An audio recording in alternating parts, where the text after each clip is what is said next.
He keeps himself in trim by bending bars of iron. This bar is the genuine article which we tested before he began to play with it. Beyond the bend, beyond the bend.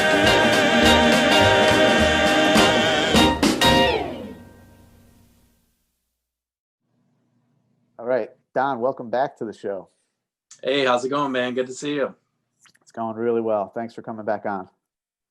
Yeah, no, for sure. The podcast has been fun. It's fun listening every week. Yeah, thank you for listening. And it's wild that people are listening. Every couple weeks, someone will message me and say they just found the show and they're all psyched up about it. And it's just like, to be honest, if I would still be doing this even if there was like 5 people listening. You know, it's fun for me to talk to all you guys and to pick up little tips. So it's cool. Yeah, no, it's got to be a cool job talking to all sorts of different vendors and current vendors, old vendors, you know, all sorts of people you've talked to. It's cool. Yeah, for sure. So you've been up to a whole bunch of stuff. I listened back to the first episode this morning while I was working. That was August 30th when that came out. And you've done a whole lot of stuff since then. And there's a couple particular that I want to talk about. The first one is the double giant killer, the 260 pennies and the 2 grade 5s. That's probably my favorite video you have out. I've watched that thing a number of times because your reaction when that thing starts moving is like so motivating. So I just want to hear you talk about that. That was such a cool video to watch. It's that was it probably was the hardest bike bend I've ever done.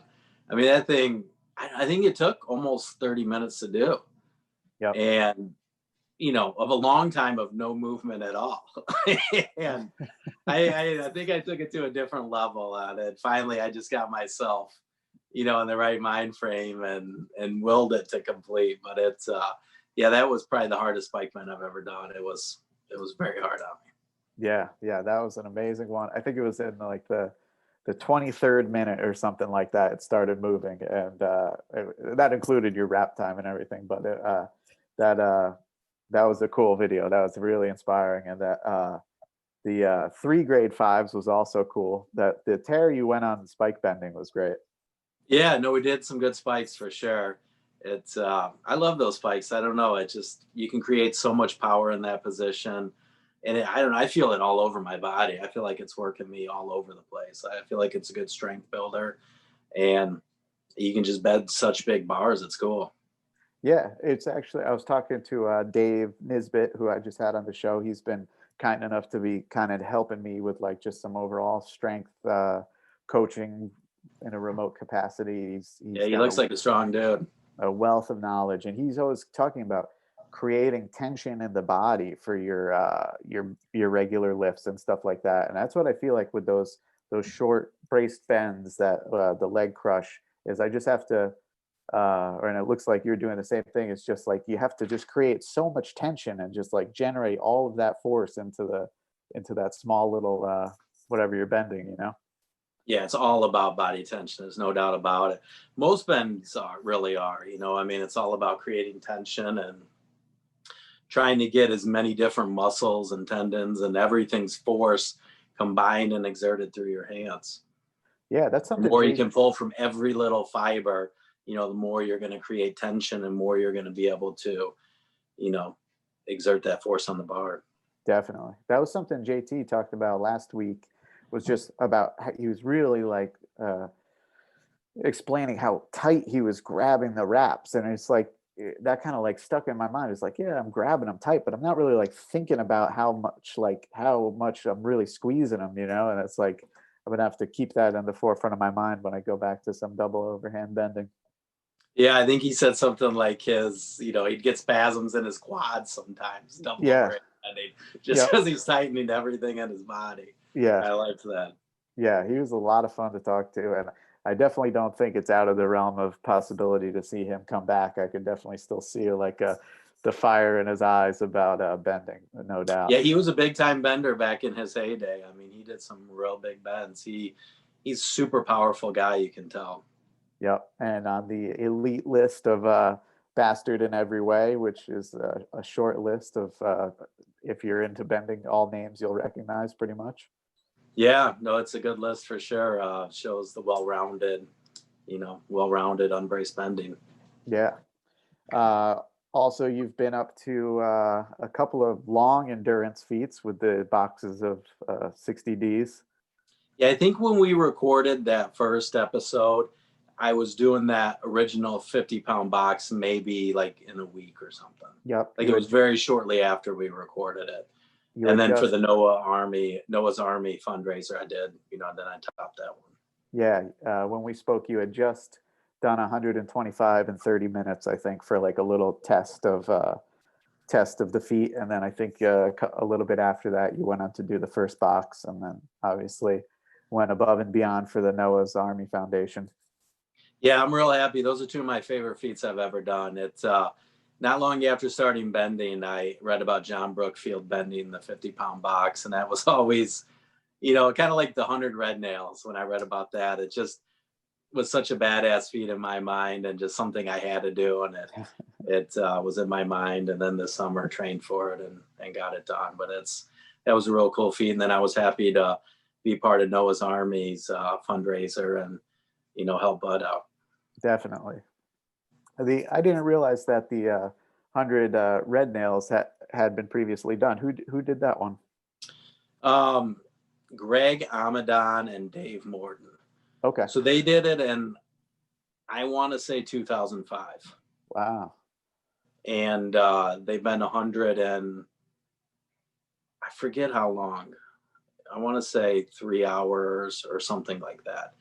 And that was one too I read about, just kind of searching around on the grip board when I first started bending. And it was just always kind of in the back of my mind. And then my first big birthday challenge was on my 40th birthday. I bent 40 red nails on my 40th birthday. Nice. And it tore the living hell out of me. I mean, I was in bad pain. I'd never done like a big endurance feat like that before. Yep. And I was bloody and beat up and like in a lot of pain. And I got done with it and I said, no way am I doing this on a red nails. Like it left my mind. Yeah. And but then later on I started thinking about it again and I'm like, shit, I can do it. And it was actually at Gritmas, the last Gritmas. Nate Browse and I were eating dinner the night before the contest, and we started talking about that feat over some beers, and it got me motivated again. And I'm like, all right, next summer after my contest is over, I'll switch, and train for that and do the 100 red nails. Wow. And what the training look like leading up to that? Or you're just trying to like hit particular numbers at certain week markers kind of thing, or? Yeah, all my big endurance feats I've basically done it the same.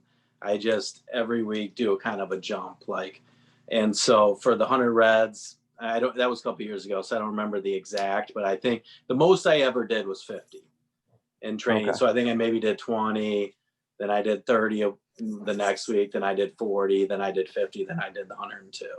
Wow. And so what I've kind of come to realize is you only need to destroy yourself one time. And, there's no sense just beating yourself to a pulp in training. Yeah. Doing 50% of something like that is enough to toughen you up and get you in shape. And then on the feat day, you just got to push through the pain. Yeah. There's no reason just to bloody yourself, in training. To just get yourself tough and then go for it. Yeah. The one that really, I was kind of nervous about was the 6-inch bastards, the Devil's Challenge. Yeah. With that one, I did 22 2 weeks out, and then 1 week out I was going to do 33, and I couldn't even do 10. Like I don't know why, I was just having a bad day. Wow. Like a week out, and I got to like 10, I just didn't have anything in me, and so I was nervous for the feat day because I wasn't sure what I was going to come with.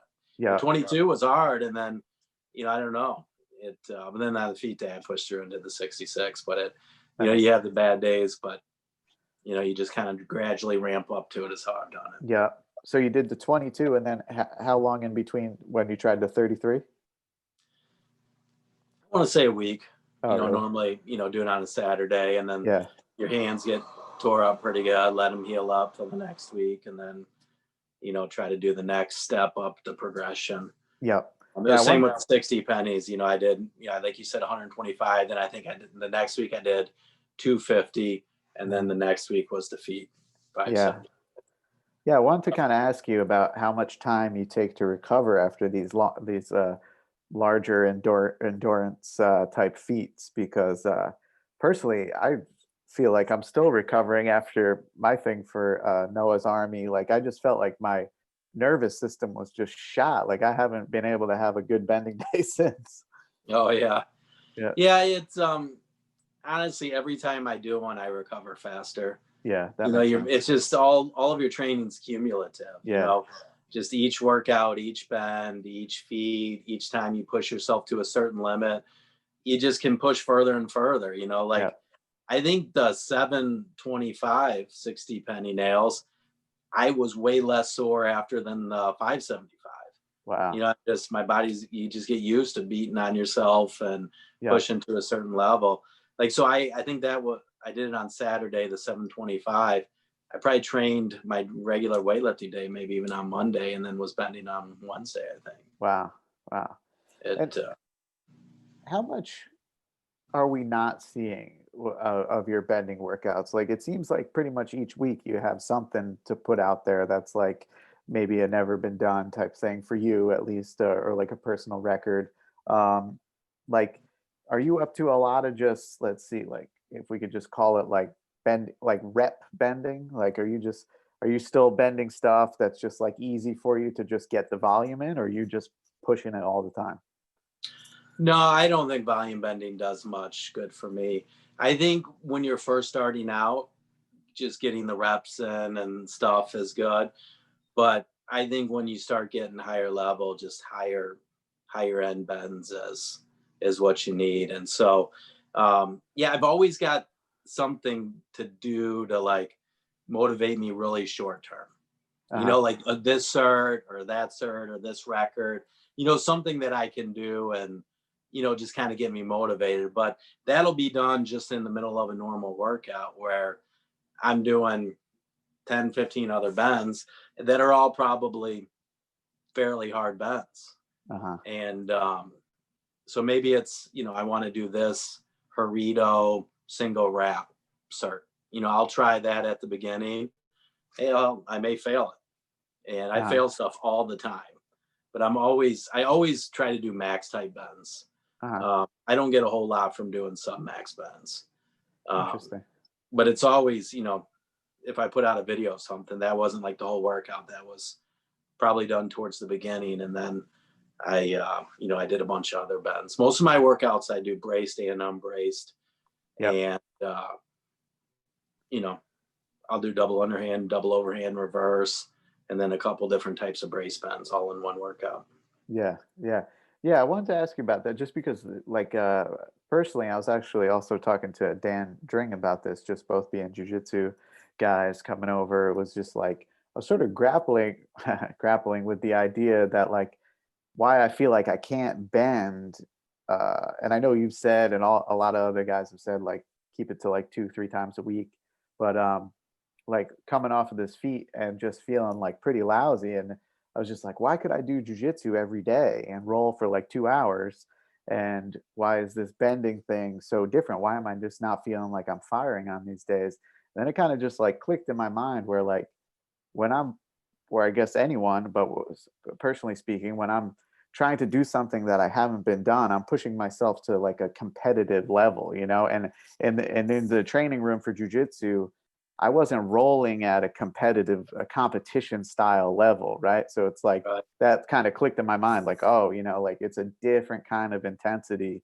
So like I shouldn't be beating myself up just because I'm not going down to the basement and performing like multiple times a week. Like it's more of like I wouldn't compete every single day in jiu-jitsu, like I wouldn't be able to.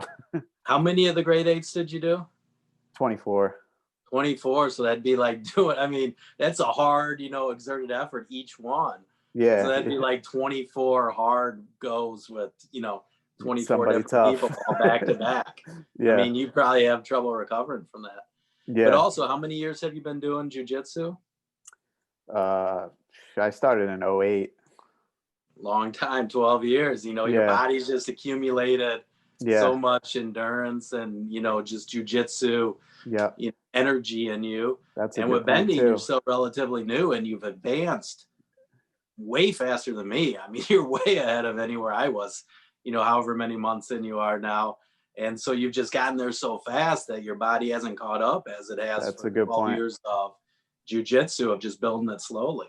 Yeah. Well, thank you for saying that. And it's a good point. It's hard, and I know you'll be able to speak to this too. It's just like, it's so fulfilling, like I think that's why we all do this. Like when you do something that like the amount of effort and you just see it pay off and you feel it when the goddamn bar starts to move or the thing starts to crack, if it's a snap, it's just like, that is a good feeling, It is, yeah. And It's good to push yourself. It's really fun pushing yourself as hard as you can. Yeah. That's my favorite part of bending. Yeah.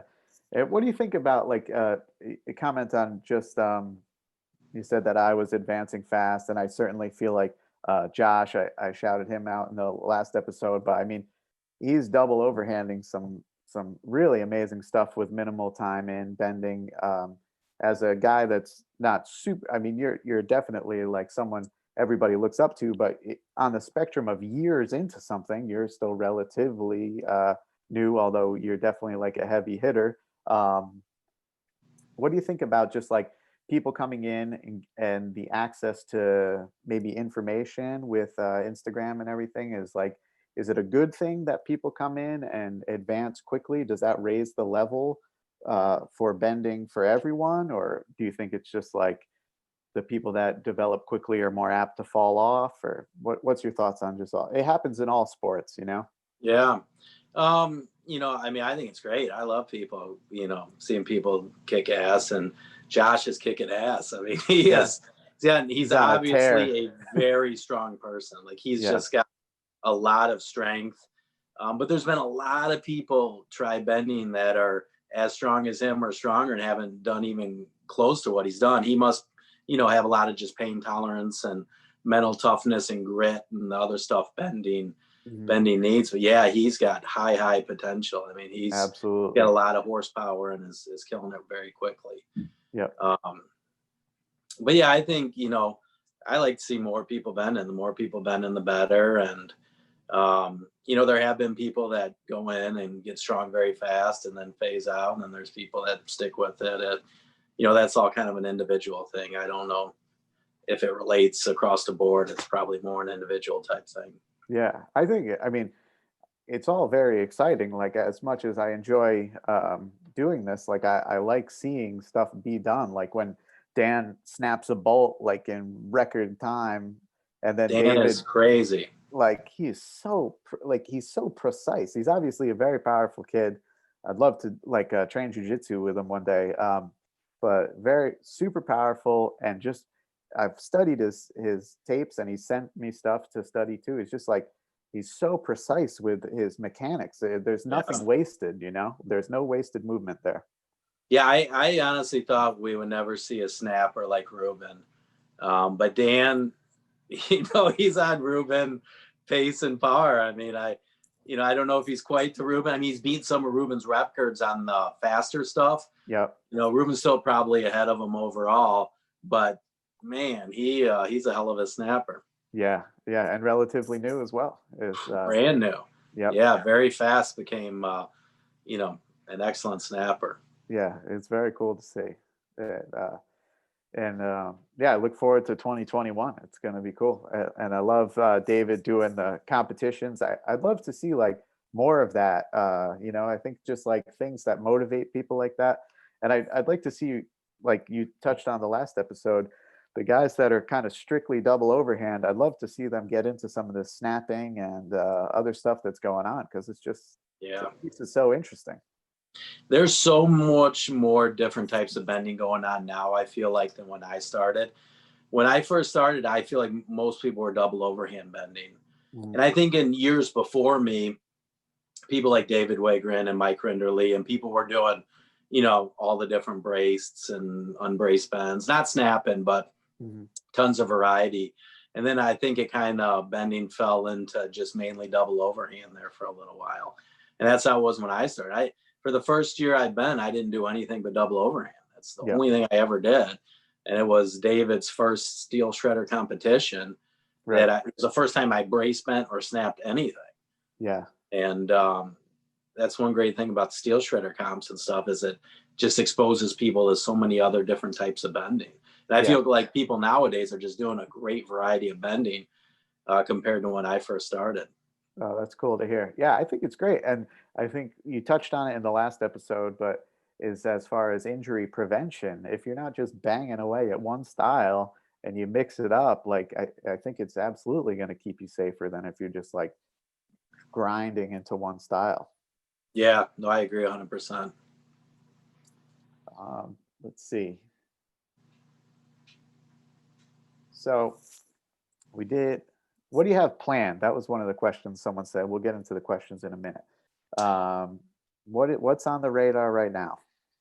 So current plan is break. There's a Guinness World Record I'm going to attempt to break on Friday that I feel pretty good I'm going to break. All right. There's not many Guinness, steel bending records. There's only a couple, and they're kind of weird little records, but it's there. So I'm going to try to break it because I can break the dang thing. So I'm going to do it. But it's the 10-inch spikes, the 3/8 10-inch spikes, the most bent in a minute. The record's 7. And so I'm going to attempt that on Friday. The Guinness records are real particular with how you prove them and stuff. I mean, you got to have all these witnesses and timekeepers and documented a million. I mean, honestly, the whole hassle of doing everything is like crazy. Like I first applied to break this record in April, and I'm just not getting ready to do the attempt. There's just so much, official stuff you got to go through. It's a little wild. Yeah, I remember you telling me some of that actually. When was that record set? Is that an old standing record? No, it was set in actually December 2019. Guy's actually from New York. Really? I want to say his name's Bill Clark. I may have his last name wrong, but I think it's Bill Clark. He looks like he was a champion power lifter and then also did strongman stuff and did some performances and whatnot. Okay. He's got the license plate tearing world record too. Interesting. Wow. That's cool. What other nail bending feats are there in Guinness or steel bending? For there's one on horseshoe harding. That's a newer record that was done. Oh, wow. And then there's bending 10 nails. They're these 7 millimeter by 120 millimeter nails. You may have seen Serco post about it. Okay. He's sending me these nails because I'm going to try to break this record too. Nice. But they're like, I try to find these nails and they just don't sell them in the US. Contacted David Horn. They don't sell them in England. Really? It's like some nail that's Germany, Austria, that region. That's very common. That's everywhere there. So it's 7. What is it? Bending. They're 7 millimeter by 120 millimeters. So is that like 5/16 by like 4.5 or something? It's between a quarter as 6 mil, 8 mil, 5/16. So it's between a quarter and be like 9/30 seconds or something like that. Yeah. And then I think that works out to be about 8 inches. I don't know. I've never bent one. Wow. Whenever I get to nails from Circle, it'll be the first time I bend one. But it's the fact to bend 10, and they're considered a complete bend at 90 degrees. And the record's like 22 seconds. So it's like literally all about just having the right setup and just being able to just boom, boom. Because 10 to 22 seconds is crazy. That's very fast. Yeah. And that's double overhand. I think in my head how to do the setup and what's the best way and whatnot. But I still have never bent the nail, so I don't even know how it's going to feel and what setup's going to be. It's 8 inches, so it's a little bit long. I don't know. And that's going to be double overhand?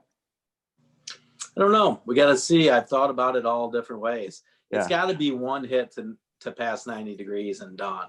Yeah. And reverse, I tried some nails. I just tried on 60 penny nails. Yeah. And they're shorter, so it's harder to get further each hit.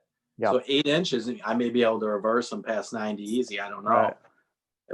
But it's got to be something where I can just grab and do. Yeah. The reverse, if you had a table right here, you can just boom, boom, boom.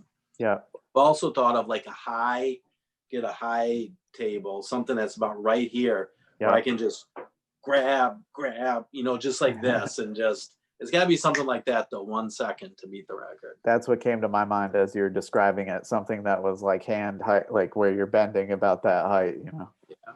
That's cool. So when's that happening? This week? Or that's that one you're waiting for the nails? Yeah, I gotta wait for the nails and see how they feel and whatnot. Yeah. But I got it all set up the day after Thanksgiving to break the spike record. I got all the official people and all that stuff, cool. set up to come and do it. Really cool. What any other ones you got planned? I want to do some DU. It's been since last fall that I haven't really done much big double underhand bends. Yeah. But I'd like to get the shiny bastard and sexy bastard double underhand. Nice. So I think I've just started going back to doing big double underhand bends. I'd like to do those. Yeah. I'd like to do the 220 Italian, the grip bend Italia bar. Yep. I've only got one of those left. And I did the 210 bar. I started that. And it's stainless steel. It's 11/32 stainless steel. Oh. And it's really hard on the crush. Wow. And so the 210 bar I got, and then it's the same steel and type of bar, but just shorter, the 220. And I had 2 bars. I sent Derek a couple, but I had 2 left. And it went to 2 1/4. And it literally locked up and would not move. Wow. No matter how hard I crushed on that thing, it would not move. And so I'm going to wait till my crush is stronger before I try the next one. This kink and sweep were real easy for me, but then it got to that last 1/4 inch and it just would not move. That's typical of stainless, right? Or yeah, stainless is definitely harder on the crush. Yeah. Definitely. It's a crush heavy bar. Yeah, that's cool. I like to that sometime in December or maybe the new year, I'm going to try to order some of those bars from Italy. Those look cool. They're really nice bars. I mean, they're real shiny. I mean, they're really pretty bars. He's a really good guy too. He's running a nice company over there. Yeah. I talked to him a little bit. He sounds really cool. Yeah. So I'd like to do those. I'd like to do a couple more of the Harito bolts. I'd like to do the 8.8 at 6 inches. I haven't tried one yet, but I'd like to do that. Nice. I'd like to do the 5.5 inch and the 1 pad that Jan did. I'd like to try that. So I got a few other small miscellaneous things. That Circle's also sending me some of the big bars that Carl did, like the Leviathan and some of those bars. So I'm excited to get those and hopefully do some big braced bars. Awesome. Too. That's great. Yeah, that's exciting to hear. It's so cool. Just like so many like certs and this and that, like stuff to do. I'd like to see some more people get onto JT's thing. It's probably like probably extremely easy for you and some of the other heavy hitters. But those were fun bars, and I know like people are searching for rosters to get on. So everybody should definitely check out the challenge, dude, and get on that list. Yeah, I ordered some bars after listening to his thing. And I wanted the pads too, because after you said they're like the Bender Battlefield pads. Yep. I like the Bender Battlefield pads, but the pair I have are really old and beat up. Torn up. And so I wanted to get some, newer versions of those. Nice. I just got to run my wife the baby monitor. I'll be right back. Yep.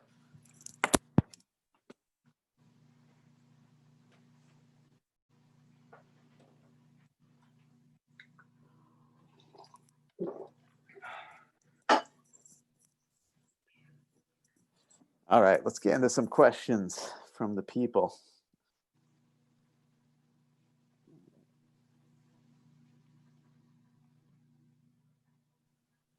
So, first question from Adam Glass. He says, talk with Don about his overall strength program outside of steelwork.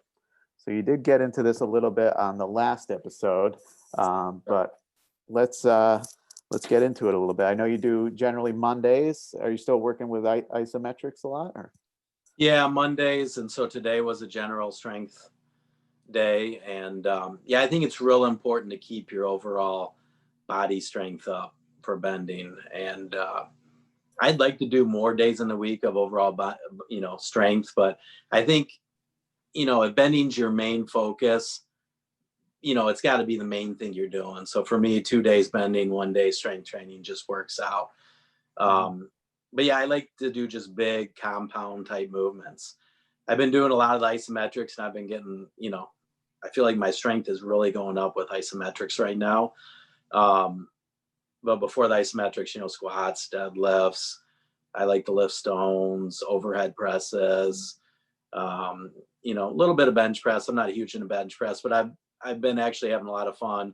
I've been getting quite a bit stronger with isometric bench presses. Wow. And then I'll do a lot of odd angle stuff and different stuff for my core to try to build an explosive and just, the core strength and bending, you need so much, but it's different than doing like sit-ups or leg raises, stuff like that. It's got to be heavy duty, hammering type core stuff. So I like suitcase holds, all sorts of different band work and isometrics and stuff that I do for that sort of stuff.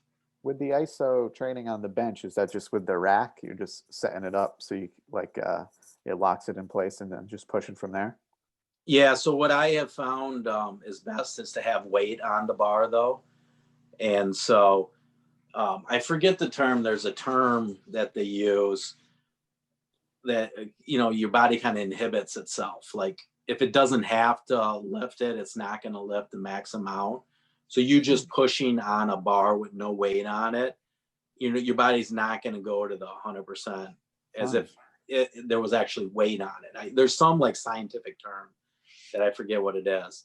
And so what I do, it's actually how I think the York guys did it back in the 60s and whatnot when they were big in isometrics and invented the power rack for this, because that's what the power rack was invented for, was the isometrics, I believe.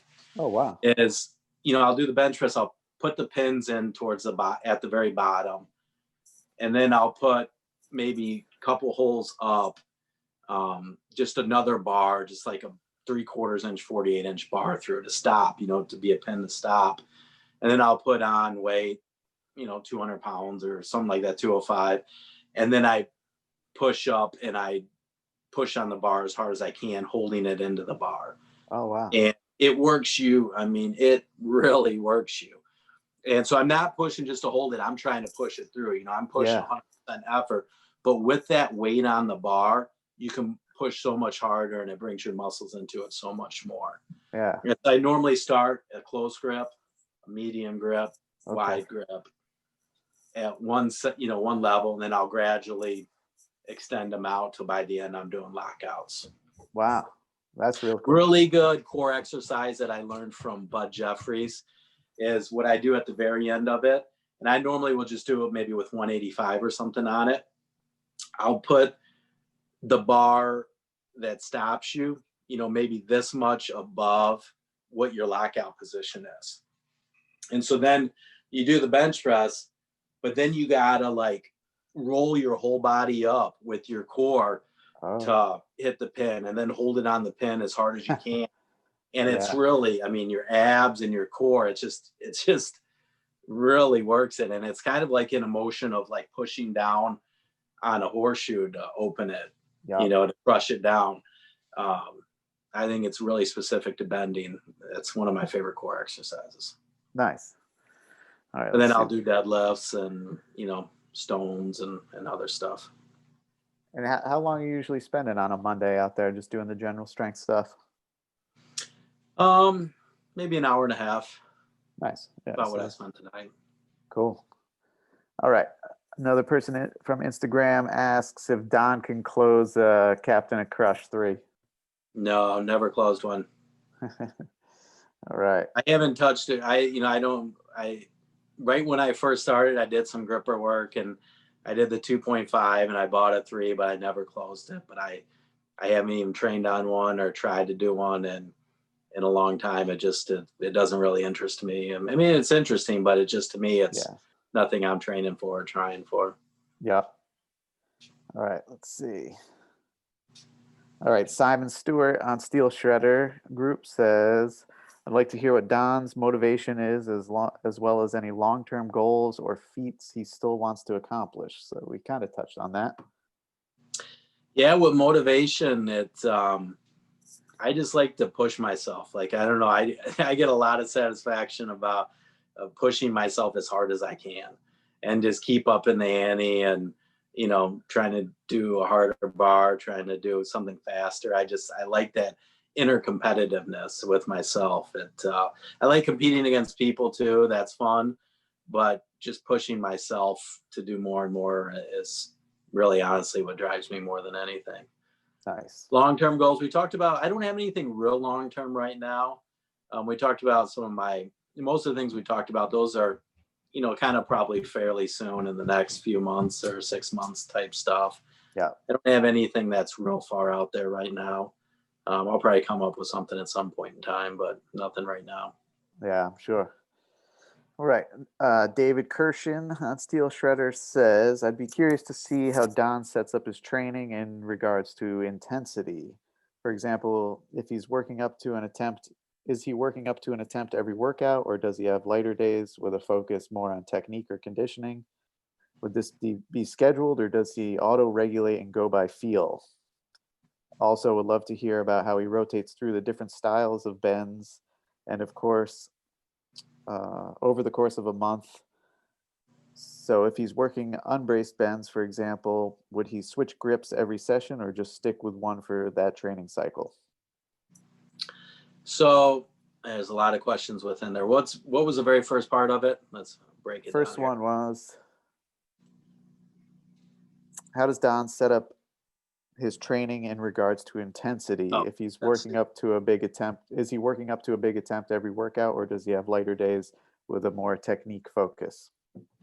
So, I mean, I know it's my technique, I know technique. I'm not worried about my technique. If you're newer in your first year or two of bending, some technique works probably good. But my days are all heavy days, unless I only get to bend 2 days a week. So I'm going hard and heavy. The only days I do light days, I will sometimes, is if my body's just beat up. If I'm just not feeling it, or my body's sore. Sometimes you get deep tendon soreness that won't go away. I may do a light workout, or if I'm just feeling like shit. Sometimes I like to scroll lots of times. If I'm just not feeling regular bends, I'll just switch it up and do something totally different and just have fun scrolling.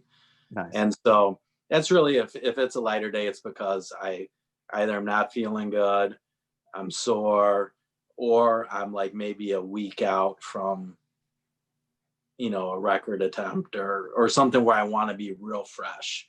And so I'm just going kind of light so my body's fresh. But in general, I like high intensity. Yeah. And that's what works for me. And, I don't know. I think you can bend all the 60 pennies and yellow nails and stuff like that you want. It's not going to get you to the red nail. You need to keep progressing and moving up and, max type bends. Yep. And it says, how do you rotate through the different styles? So that's all kind of based on my goals. If I don't have any real goals, I'll do them all at the same time. I'll reverse, double overhand, double underhand, and brace bend in the workout. But then sometimes I don't really have any goals for double underhand bending, so I won't do it for a while. Maybe a few months or whatever. Or maybe I won't reverse bend for a few months. It's all based on my goals. And if I don't have any real key goal I'm focusing on, then I'll do them all. But I think you can do them all in a workout. Most of my training is just kind of by feel. I don't have a set routine or a plan. It depends on what my goals are for the time and what I feel like when I get in there. Yeah. And how long are the bending sessions typically about the same as your strength, like hour and a half or so, or are you going longer or shorter with the bending? I'd say on Wednesday, because that's like during the week, a day I work, probably 2, and then on Saturday maybe 2 to 2.5. Okay, nice. All right, another question from Mike Plevin, former guest on the show. He says, I read Mike's stuff. Yeah. I had a little trouble grasping exactly what he was getting at. And then when he clarified it, something with, like doing a deadlift standing on the box, Right. I kind of understood what he meant. I really don't know how that applies to bending. I don't know. I couldn't think of anything how that really applies to bending. I don't know. You think of anything that? The only thing that came because to there's mind, a certain range of motion, whether it's reverse or double overhand or something, so there could be like kind of a partial where you're just moving a bar so much or doing an isometric in a certain position, but I can't really think of anything that's kind of beyond the normal range of motion. Yeah, the only thing that came to mind with me is just picturing like when David Horn does those like fully unbraced snaps, like reverse snaps, where he's like flipping it around and it's almost like U in the opposite shape, and then he's reversing it down. So it's like it's not much past the normal range of motion, but that bar might be bent like a couple positive degrees above straight and then coming down. But I'm not sure. Yeah. So maybe we'll follow up with Mike a little bit on that one. All right. And all right, from Dave up in Canada, says horsepower versus torque. Does Don feel like one is more important and useful than the other for bending, and does it change depending on bending style? Horsepower versus torque. Well, I don't know that I would really know what the difference is. All right. But do you know what he's getting at, or what? He did break it down for me one time, and I'm trying to think what he was saying about it.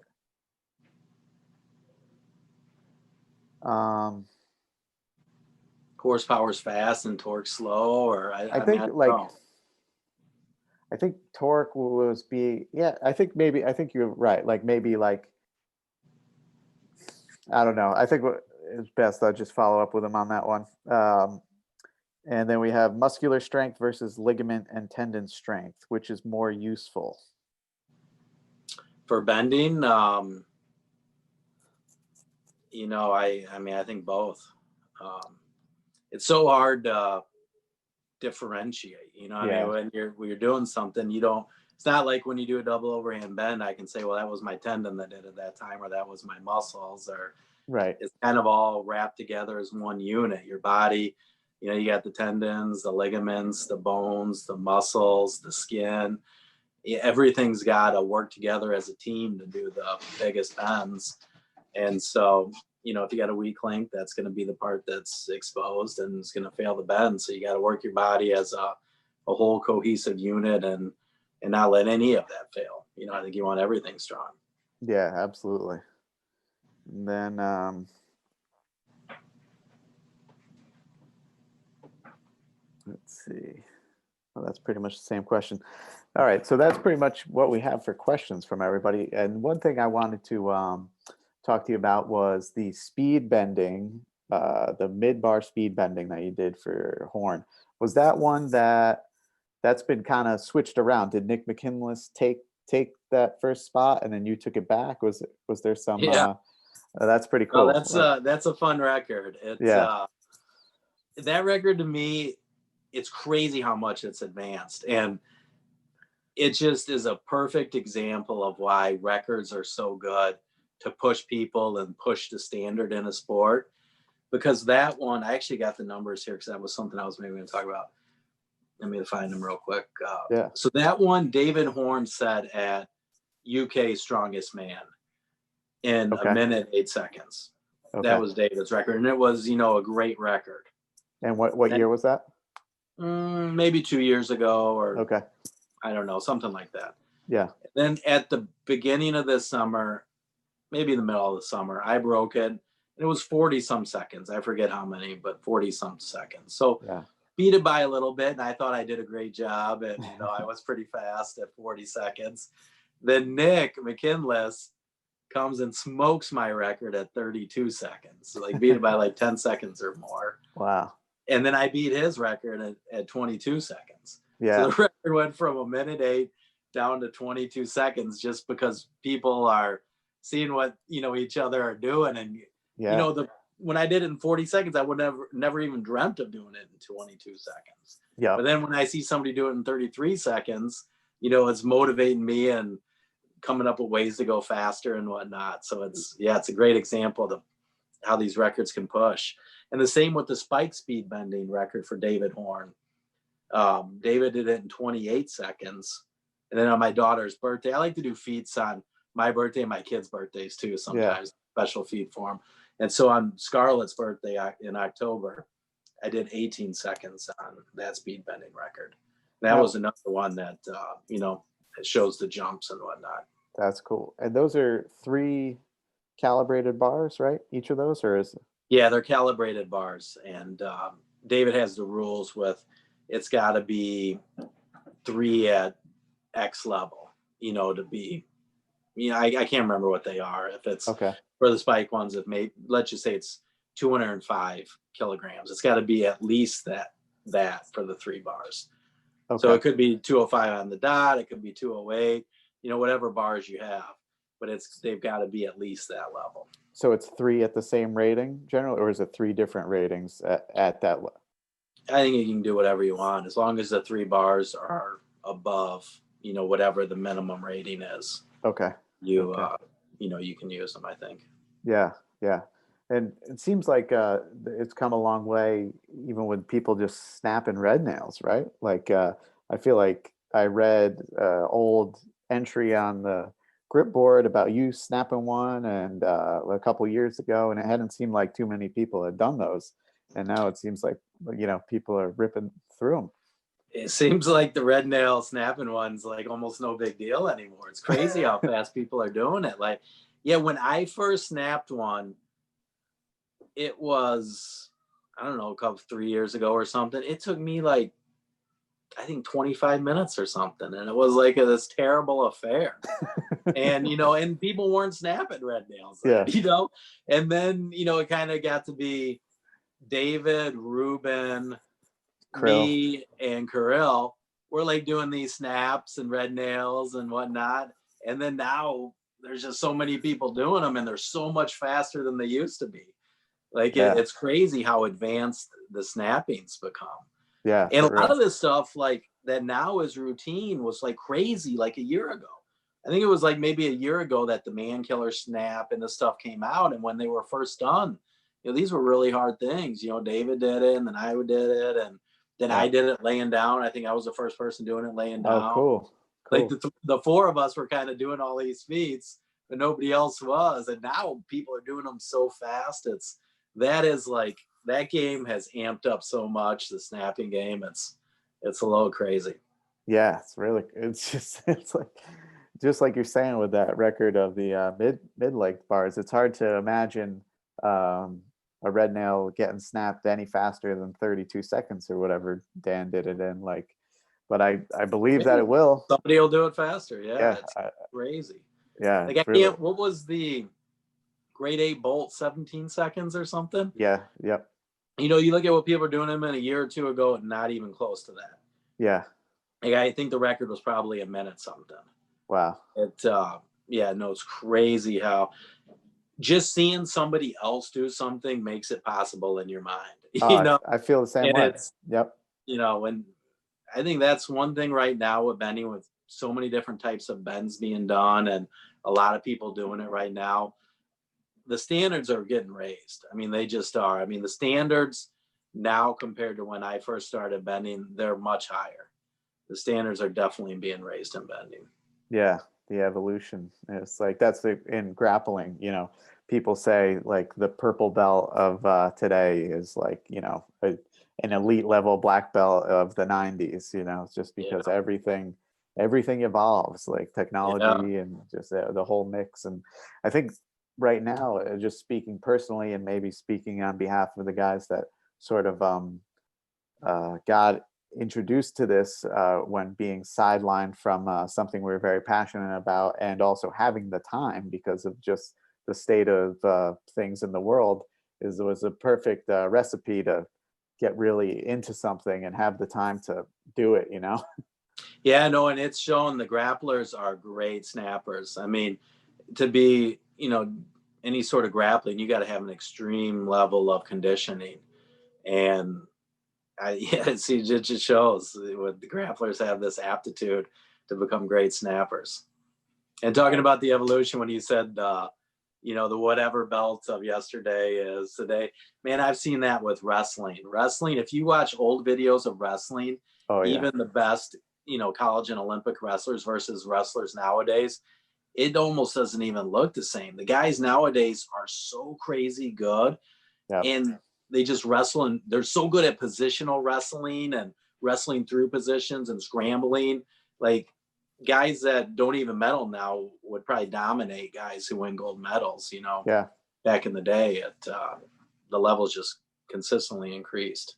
Yeah, it's so cool. It's really cool to watch it. You know what actually just popped into my mind, and I don't think I touched on this with you last episode, but is something that just always weird. I talked to Josh about this last week. Something that just weirds me out about regular sports fans. And I don't have anything against that. Like, I like watching football and stuff like that, but the not having the drive or just the desire to see something and then want to go do it. You know what I mean? Like, I just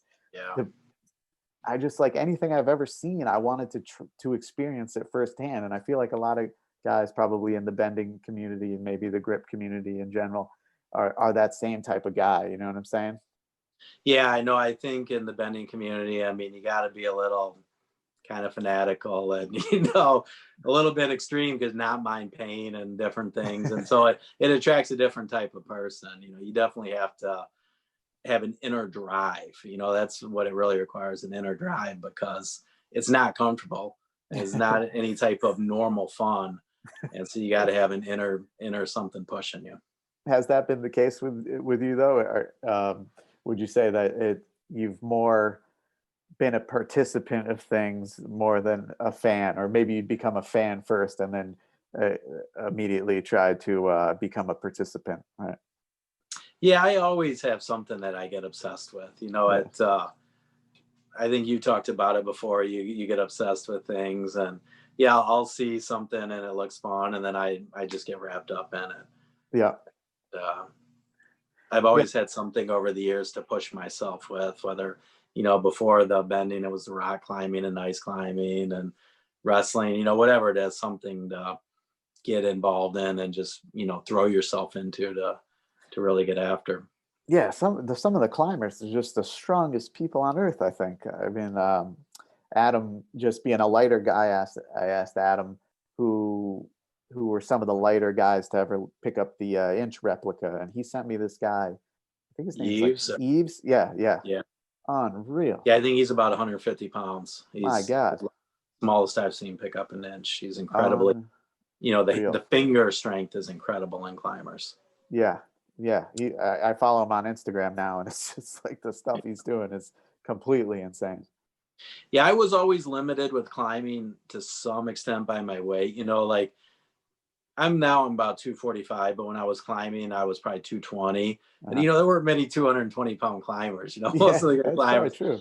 And so, I mean, I really liked the rock climbing, but then I kind of got into some of the different big multi-pitch stuff and stuff like that, where, you know, you could push yourself in different ways besides just trying to do the hardest grade and whatnot. I became a respectable climber, but nothing elite or anything like that. Yeah. But then ice climbing too, I found. That's cool. And I loved ice climbing just because climbing ice, it was just so cool and beautiful. But also, it didn't limit me as much, weighing 220 pounds, because you're actually holding on to an axe. Okay. And so it's not like putting 220 pounds on like a little tips of your fingers. You actually have something to hold on to. So it didn't limit me. And my ice climbing level was much greater than my rock climbing level. Oh, interesting. You know what I want to that we touched on the last episode, but we didn't get into it fully, was what were you up to before you found the grip stuff, and how did you find the grip stuff? Were you just... Yeah, so it was the rock and ice climbing was my last big thing. And then I had like a couple years where I kind of wasn't doing much. It's, you know, it was right after my kids were born and whatnot. I kind of got out of doing stuff. And then, I started just training in general again. And I found, I think, the grip board, and I'd always kind of been interested in hand strength, Okay. even before climbing. Like I had a copy of John Brookfield's first book when I was in high school, and I would do hand Really? exercise. And I just, for whatever reason, when I started training again, started researching hand strength, found the grip board, and then saw the old time strong men and the other people bending steel, and thought it looked cool. So I tried it out, and, you know, really never looked back. I was doing like grip competitions, but then I switched pretty quickly to just bending. Just the bending. Yeah. What do you think your interest in hand strength was? Was that from being a grappler, or like, because I know plenty of weightlifters that just like know nothing about grip, you know? Like, Yeah. It's honestly, I think Iron Mine is probably where it's from. I was really into when I was in high school, and so I really loved training. I was into power. I used to compete in powerlifting, and my dad was a power lifter in the Marine Corps, and Oh, so wow. I got into like training and doing stuff like that early. And I would check out Iron Mine's page, like, and I bought the Super Squats book, the 20 rep squats, Yep. and I did that for a time period, and they sold John Brookfield's Mastery of Hand Strength. I think Okay. was the first one. Yeah. And so it probably was buying that book, honestly, was my first Wow. exposure to grip. And That's I would do cool. some of the exercises in his book, like in high school and stuff. Yeah. Yeah. That's cool. That's cool that your dad was into lifting and stuff like that. My dad did a little lifting, nothing crazy, but was a musician, and that was something we were able to share. Like I grew up playing music with him and stuff like that, and just like Yeah. as you saw my son doing the David Torrance steel shredder entry the other night, it's pretty cool Yeah.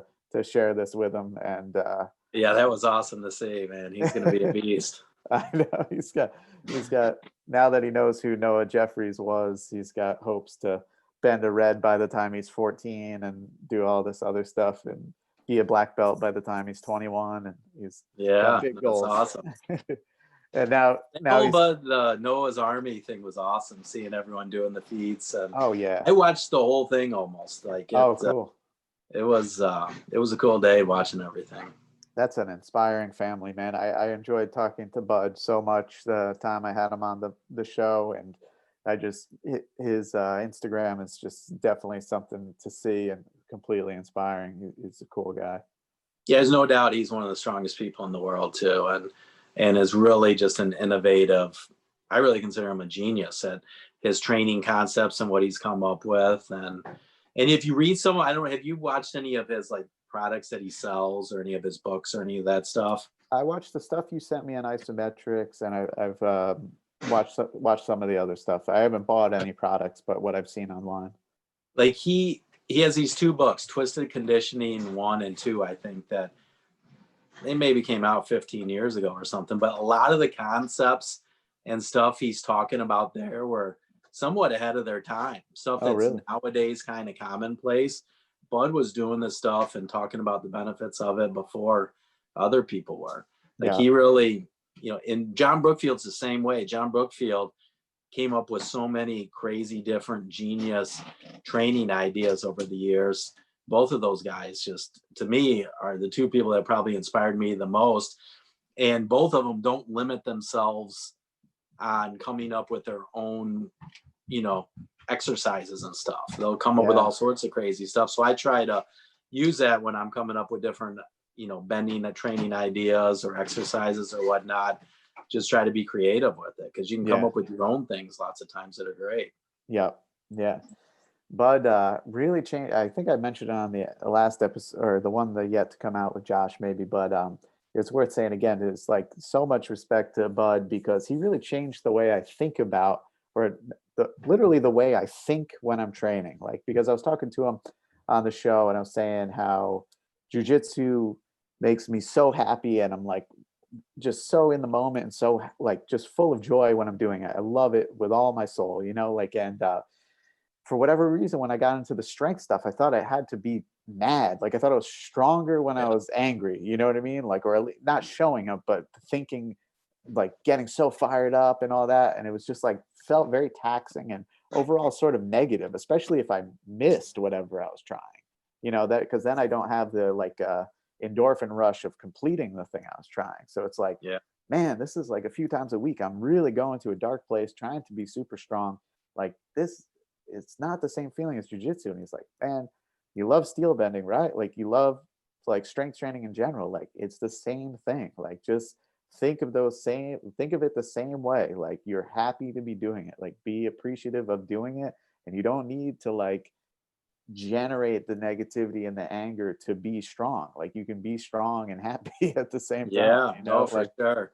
It's you can go to the same level, you know, of intensity without anger. Like some people, that's, you know, I mean, that's how they get to that extra level as anger.